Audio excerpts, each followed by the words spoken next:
Assalamualaikum warahmatullahi wabarakatuh.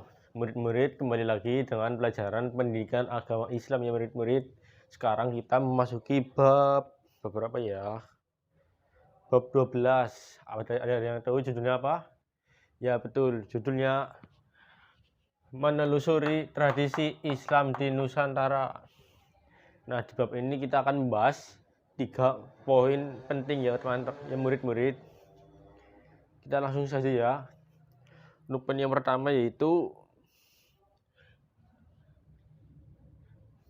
tradisi Nusantara sebelum Islam ya murid-murid. Nah, bentar. Untuk poin yang pertama itu tradisi Nusantara sebelum Islam. Jauh sebelum Islam masuk dan berkembang di Nusantara, masyarakat telah memiliki keberagaman budaya dan tradisi. Bahkan sebelum agama Hindu-Buddha masuk ke Indonesia, masyarakat telah memiliki kepercayaan kepada benda-benda alam dan roh nenek moyang. Kepercayaan kepada benda-benda alam dan roh nenek moyang ini berpengaruh ke pola kehidupan masyarakat. Banyak upacara ritual dilakukan sebelum melakukan kegiatan tertentu. Misalnya, ritual sebelum melaksanakan hajatan, kelahiran, perkawinan, kematian, dan lain-lain. Tradisi ini mereka lakukan turun-temurun dari satu generasi ke generasi berikutnya. Nah, mereka patuh menjalankan tradisi tersebut karena beranggapan jika terjadi pelanggaran akan mendapat kutukan dari arwah nenek moyang yang akibatnya akan mendatangkan bencana di tengah-tengah masyarakat. Masuknya agama Hindu-Buddha ke Indonesia tidak menyebabkan tradisi-tradisi tersebut musnah, justru makin tumbuh berkembang dengan tradisi-tradisi masyarakat. Bentuk penyesuaiannya adalah dengan merubah cara ritual sehingga sesuai dengan nilai-nilai ajaran Hindu-Buddha ya teman-teman, murid-murid. Masuknya budaya Hindu-Buddha ke India Nusantara melalui proses penyesuaian dengan kondisi kehidupan masyarakat. Tentu saja penyesuaian ini tanpa menghilangkan unsur asli budaya Nusantara. Di antara pengaruh budaya Hindu-Buddha dalam kebudayaan Indonesia, misalnya tambak, seni rupa, dan seni ukir. Seni rupa dan seni ukir ini terlihat pada relief candi-candi Borobudur. Sebagai contoh, pada relief candi Borobudur tampak adanya perahu bercadik yang merupakan gambaran pelaut nenek moyang bahasa Indonesia.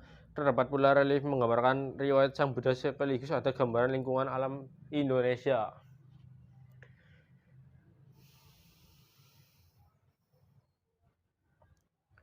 Pengaruh kebudayaan Hindu-Buddha juga tampak pada bidang seni bangunan, misalnya pada bentuk bangunan candi. Di India, candi merupakan kuli yang untuk memuja para dewa dengan bentuk stupa. Di Indonesia, candi selain sebagai tempat pemujaan juga berfungsi sebagai makam raja atau untuk menyimpan abu jenazah raja yang telah meninggal. Candi sebagai tanda penghormatan masyarakat terhadap sang raja. Begitu ya murid-murid. Di atas makam sang raja biasanya didirikan patung raja yang mirip dengan dewa yang dipujainya. Hal ini sebagai perpaduan antara fungsi candi di India dengan tradisi pemakaman dan pemujaan ruh nenek moyang di Indonesia. Akibatnya bentuk bangunan candi pada umumnya adalah punden berudak, yaitu bangunan tempat pemujaan ruh nenek moyang. Contoh ini dapat dilihat pada bangunan Candi Borobudur. Nah, itu dia pembahasan yang pertama dari menelusuri tradisi Islam Nusantara. Pembahasan yang pertama tadi sudah saya jelaskan ya. Kita langsung masuk ke pembahasan yang kedua, yaitu alkulturasi budaya Islam.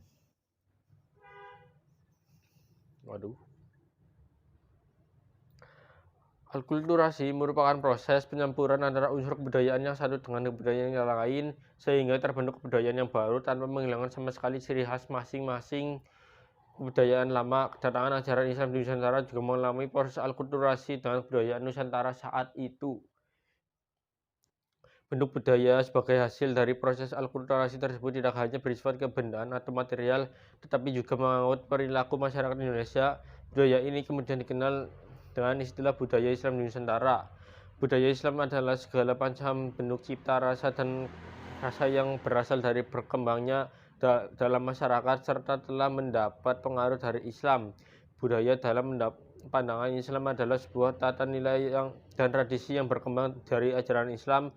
Tata nilai tersebut merupakan hasil penerjemahan dari pokok-pokok ajaran Al-Quran dan hadis dalam kehidupan nyata.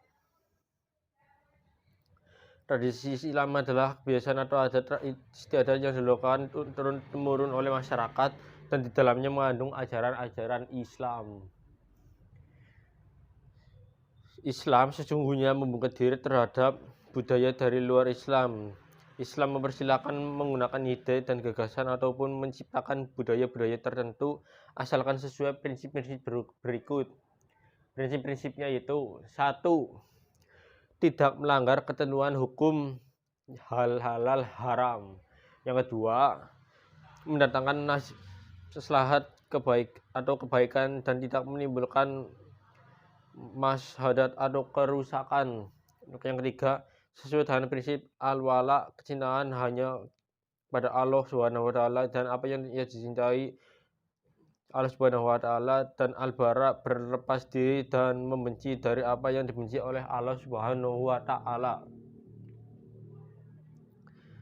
Nah, dari ketiga prinsip di atas menjadi pedoman buku bagi umat Islam dalam berinteraksi dengan budaya-budaya lain di luar Islam. Berlandaskan ketiga prinsip tersebut akan lahir sebuah kebudayaan Islam yang memiliki ciri khusus, yaitu berupa yang didasarkan di berasaskan tauhid pada Allah Subhanahu wa taala. Jika dipersilakan untuk berinteraksi maupun mengambil manfaat dari budaya bangsa-bangsa lain selama ketiga prinsip di atas tidak dilanggar.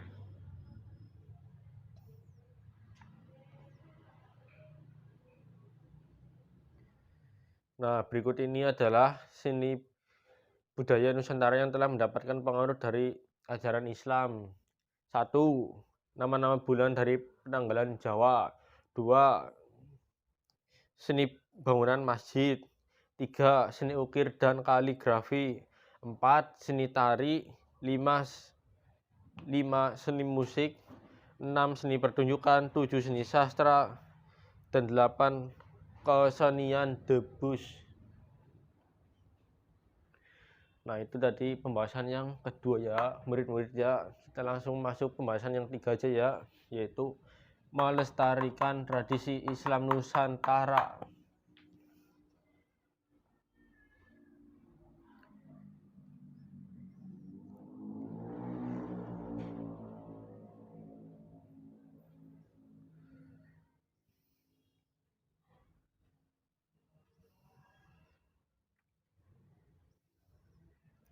Tradisi Islam adalah kebiasaan atau adat istiadat yang dilakukan turun-temurun oleh masyarakat.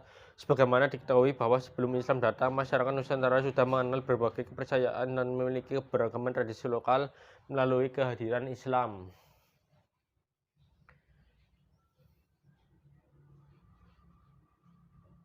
Masyarakat sudah melalui kehadiran Islam, kepercayaan dan tradisi di Nusantara tersebut membaur dan dipenuhi nilai-nilai Islam karena muncullah tradisi Islam Nusantara sebagai bentuk akulturasi ajaran Islam dan tradisi lokal Nusantara. Tradisi Islam di Nusantara digunakan sebagai metode dakwah para ulama zaman itu. Para ulama tidak memusnahkan secara total tradisi yang telah ada di masyarakat. Mereka memasukkan ajaran-ajaran Islam ke dalam tradisi tersebut dengan harapan masyarakat tidak merasa kehilangan adat dan tradisi Islam. Nah, banyak sekali tradisi atau budaya Islam yang berkembang pesat hingga saat ini, semuanya mencerminkan kekhasan daerah masing-masing. Berikut beberapa tradisi budaya Islam yang dimaksud. 1. Halal bil halal. Halal bil halal dilakukan pada bulan Syawal serupa acara saling bermaaf-maafan. Yang kedua adalah tabut dan tabuik. Tabut atau tabuik adalah upacara tradisional masyarakat Bengkulu dan Padang untuk mengenal kisah kepahlawanan dan kematian Hasan dan Husain bin Abi Thalib. Yang ketiga, kupatan atau bakso kupat. Di Pulau Jawa bahkan sudah berkembang di daerah-daerah lain terdapat tradisi kupatan. Tradisi ini membuat kupat dan ini biasanya dilakukan seminggu setelah Hari Raya Idul Fitri. Nah, yang keempat ada sekaten di Surakarta dan Yogyakarta. Tradisi sekaten dilaksanakan setiap tahun di Keraton Surakarta di Jawa Tengah dan Keraton Surakarta. Tradisi ini dilaksanakan dan dilestarikan sebagai wujud mengenang jasa-jasa para wali songo yang telah berhasil menyebarkan Islam di tanah Jawa. Nah, yang kelima itu grebek ya murid-murid. Grebek merupakan tradisi untuk mengiringi para raja atau pembesaran kerajaan. Grebek ini pertama kali diselenggarakan oleh Sultan Hamengkubuwono I di Keraton Yogyakarta.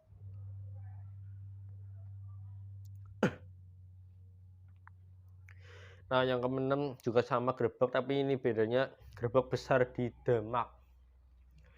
Tradisi grebek besar merupakan upacara tradisional yang di setiap tahun dilaksanakan di Kabupaten Demak, Jawa Tengah. Tradisi ini dilaksanakan pada tanggal 10 Zulhijjah bertepatan dengan datangnya Hari Raya Idul Adha atau Idul Kurban.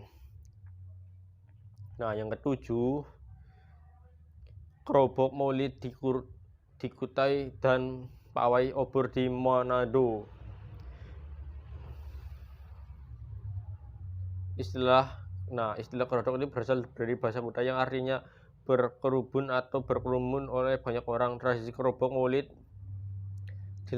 dipusatkan di halaman Masjid Jami Hasanuddin Trenggalek. Tradisi ini dilaksanakan dalam rangka memperingati kelahiran Nabi Muhammad SAW tanggal 12 Rabiul Awal. Nah, untuk yang ke-8, tradisi Rabu Khasan di Bangka. Tradisi Rabu Khasan dilaksanakan di Kabupaten Bangka setiap tahun, tepatnya pada hari Rabu terakhir bulan Safar. Hal ini sesuai dengan namanya, yakni Rabu Khasan berasal dari kata pungkasan atau terakhir. Nah, untuk yang ke-9, Dugderan di Semarang. Tradisi Dugderan merupakan tradisi khas yang dilakukan oleh masyarakat Semarang, Jawa Tengah. Tradisi Dugderan dilakukan untuk menyambut datangnya bulan puasa. Nah, untuk yang ke-10, budaya tumpeng. Tumpeng adalah cara penyajian nasi berserta lauk-lauknya dalam bentuk kerucut. Nasi tumpeng pada umumnya berupa nasi kuning atau nasi uduk. Cara penyajian nasi ini khas Jawa atau masyarakat Betawi keturunan Jawa dan biasanya dibuat pada saat kenduri atau perayaan suatu kejadian penting. Nah, itu saja pembahasan dari saya ya. Jika kalian suka konten ini, kalian like, subscribe, ataupun bisa komen. Sekian dari saya. Bila ada tutur kata yang kurang berkenan, saya mohon maaf yang sebesar-besarnya. Wabillahi taufiq wal hidayah. Wassalamualaikum warahmatullahi wabarakatuh.